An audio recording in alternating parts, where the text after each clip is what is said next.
सभी को जय श्री कृष्ण, जय श्री राधे। मैं आचार्य राहुल देवभूमि उत्तराखंड से आप सभी के मंगल की कामना करता हूँ। आशा करता हूँ आप सब स्वस्थ होंगे, आनंद में होंगे। ठाकुर जी से मेरी यही प्रार्थना है। सज्जनों, आज की वीडियो बड़ी इंटरेस्टिंग होने वाली है उनके लिए जिनकी कर्क राशि है।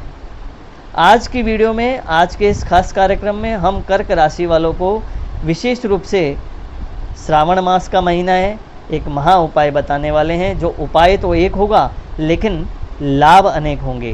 तो कर्क राशि वाले अगर इस महा उपाय को इस पवित्र श्रावण मास के महीने में करते हैं तो इनके जीवन में जितने भी संकट आ रहे हैं, जितने भी संघर्ष आ रहे हैं, वो सारे संकट समाप्त हो जाएंगे और उन्हें सुख की प्राप्ति होगी। कारण उनका काम रुक रहा है, या फिर कहें कि अंतरदशा, प्रत्यंतर दशा, महादशा के अंतर्गत जितनी भी खराब दशाएं आ रही हैं जिनके कारण उनका काम रुक रहा है, तो ऐसे समय में उनके जीवन में क्या ऐसा एक मंगल उपाय हो, जो उपाय तो एक हो लेकिन उनको फ़ायदे अनेक हो जाएं।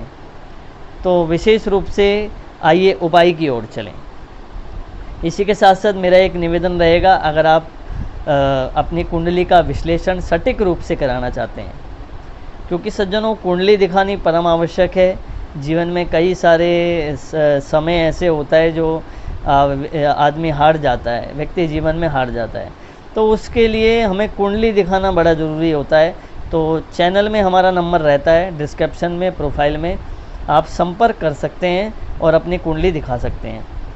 कुंडली दिखाने के लिए आपको ज़्यादा कुछ नहीं, हमारे नंबर पे व्हाट्सएप पे अपनी डिटेल छोड़नी होती है और संपर्क करना होता है।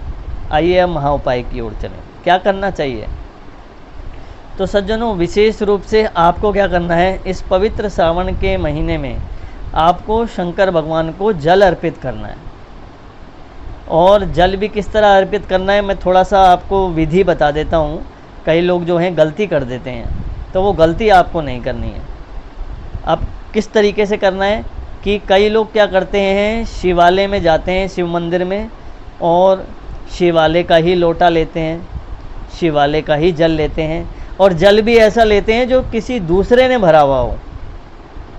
कई बार देखना, मैं तो ये प्रैक्टिकल देखता रहता हूँ, शिवालय में जाके लोग क्या करते हैं, आते हैं शंकर जी के मंदिर में और वहीं बाल्टी में जल भरा हुआ होता है और वहीं पे लोटा होता है, वहीं से बाल्टी से जल निकाला और शंकर जी को चढ़ा दिया। अब बताइए इसमें आपका क्या मेहनत हुई, आपका क्या भाव हुआ? क्या हम इतना भी नहीं कर सकते कि अपने घर से जल भर के ले जाएं, अपने घर से ही लोटा ले जाएं और भगवान शंकर को चढ़ाएं? कई लोग कहते हैं कि हमारा घर दूर है, हम कैसे ले जाएं? तो एक बंद बर्तन में ले जाएं, किसी डोलची आती है जैसे, जिसमें हम दूध वगैरह ले जाते हैं, उसमें भर के ले जाएं, कोई दिक्कत ही नहीं है। तो होता सब कुछ है लेकिन कोई करने वाला होना चाहिए। तो मैं तो आपको विधि बता रहा हूँ, उस प्रकार आप करें, आपको लाभ अवश्य होगा। आपको क्या करना है, अपने घर से लोटे में जल भर के ले जाना है। अगर पास में आपका मंदिर पास में ही है तो लोटे में आराम से जल भर के ले जा सकते हैं, और दूर में है तो डोलची में भर के ले जा सकते हैं। लेकिन कई लोग एक ऐसा काम कर देते हैं जो कि नहीं करना चाहिए। वो काम क्या है? कई लोग क्या करते हैं, तांबे के लोटे से दूध चढ़ा देते हैं शंकर भगवान को। हालांकि वो नीलकंठ है, लेकिन फिर भी एक हमारा भाव होता है, हम गलत काम क्यों करें? तो आपको क्या करना है, जब भी आप दूध चढ़ाएं तो आप स्टील के लोटे से चढ़ाएं, और जब भी जल चढ़ाएं तो तांबे के लोटे से चढ़ाएं, या फिर स्टील के लोटे से भी चढ़ा सकते हैं। लेकिन दूध की विशेष बात कर रहा हूँ मैं। दूध आपको स्टील के लोटे से चढ़ाना चाहिए, ना कि तांबे के। तो बड़ा ही सुंदर ये श्रावण का महीना, और विशेष रूप से मैं दूध की बात नहीं कर रहा, यहाँ मैं एक बात बताने जा रहा हूँ आपको, बड़े ध्यान से सुनना। पंचामृत से भगवान का स्नान करें। अगर आप रोज़ पंचामृत से स्नान नहीं करा सकते, पंचामृत क्या क्या होता है? पंचामृत में आता है दूध सबसे पहला, उसके बाद दूसरा दही, फिर तीसरा घी, फिर चौथा मधु यानी कि शहद, और पांचवा शक्कर। इन 5 चीज़ों से निर्मित पंचामृत होता है, वो भगवान शंकर को अर्पित किया जाता है। अगर आप प्रतिदिन ये नहीं कर सकते, क्योंकि 19 अगस्त तक सावन का महीना रहने वाला है, ये तो बहुत ही खास है सभी राशियों के लिए, तो विशेष रूप से मैं कहना चाहूँगा कि आप पंचामृत से स्नान वैसे तो आप रोज़ कराएं, अपने घर से बना के ले जाएं तो उत्तम है, लेकिन अगर आप रोज़ नहीं कर सकते तो आप खाली सिर्फ सोमवार के दिन तो करें।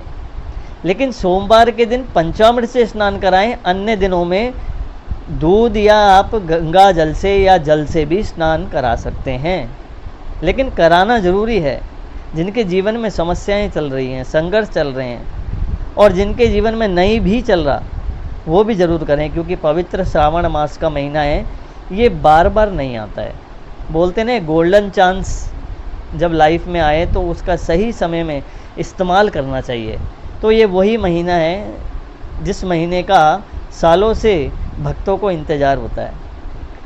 कावड़िया भोले तो दूर दूर से कितने बड़े बड़े जल के कमंडल भर के ले जाते हैं, इतने भारी उठा के ले जाते हैं। तो कुछ ना कुछ भक्ति भाव प्रेम मन में अवश्य रखें अपने लिए। अगर कुछ पाना है जीवन में, भगवान के लिए पूजा नहीं की जाती है, पूजा अपने लिए की जाती है।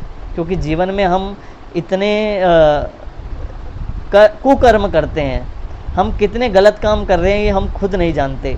कितनी जीव हत्याएं कर रहे हैं, चलते फिरते खाते, कितने जीव हमारे पैरों के नीचे दब रहे हैं। उन सब का प्रायश्चित कैसे होगा? भगवान मृत्युंजय हैं, वो सभी संकटों को हरने वाले हैं, सभी ग्रहों को अपने आपके अनुकूल करने वाले हैं। तो उनका पूजन और उनका अभिषेक जरूर करें, और हो सके अगर आपके अंदर भाव जाग जाए तो किसी पंडित के द्वारा, पंडित जी के द्वारा, आचार्य के द्वारा, वैदिक ब्राह्मण के द्वारा रुद्राभिषेक जरूर कराएं। सोमवार के दिन ही करा लें तो जीवन में आपके सफलता आएगी, मंगलता आएगी, ये निश्चित रूप से है। तब तक के लिए बने रहिए दोस्तों, मिलता हूँ नेक्स्ट वीडियो में। जय श्री कृष्ण, जय श्री राधे, जय श्रीमन नारायण, हर हर महादेव।